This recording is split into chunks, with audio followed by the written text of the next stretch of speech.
आउज़ुबिल्लाहिमिनश्शैतानिर्रजीम बिस्मिल्लाहिर्रहमानिर्रहीम।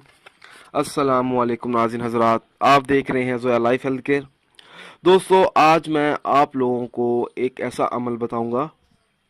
अगर कोई छोटा भाई अपने बड़े भाई की इज़्ज़त नहीं करता, अगर अपने वालिदैन की इज़्ज़त नहीं करता, अपनी बहन से बदतमीज़ी करता है, तो उस शख्स को चाहिए कि वो ये अमल ज़रूर करे।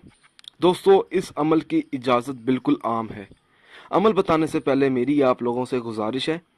दोस्तों, ये जो वज़ाइफ मैं आप लोगों तक पहुंचा रहा हूं, इन वज़ाइफ को आप लोगों ने सिर्फ़ और सिर्फ जायज़ मकसद के लिए इस्तेमाल करना है। नाजायज़ मकसद के लिए हरगिज़ इस्तेमाल नहीं करना, वरना कोई फ़ायदा नहीं होगा।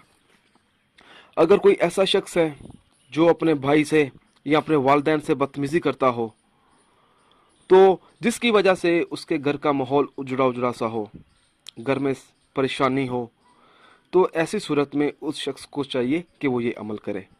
अमल इस तरह से शुरू करना होगा।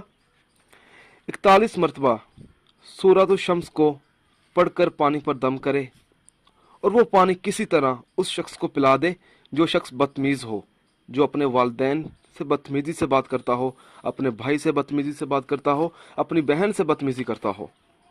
इंशाअल्लाह ताला इस अमल की बदौलत उसके किरदार में पाकीज़गी पैदा हो जाएगी।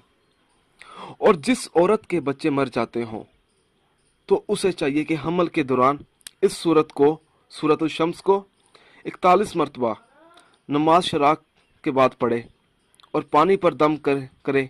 इंशाअल्लाह ताला इसका हमल ज़ाया नहीं होगा और बच्चा से सलामत और नेक औलाद पैदा होगी। दोस्तों, अगर आपको हमारी ये वीडियो पसंद आई है तो इसको लाइक कीजिए और शेयर कीजिए। साथ ही मेरे channel Zoya life health care को सब्सक्राइब करना हरगिज़ ना भूलें, ताकि आपको आगे आने वाली वीडियोस की मालूमात मिलती रहे। जज़ाकल्लाह।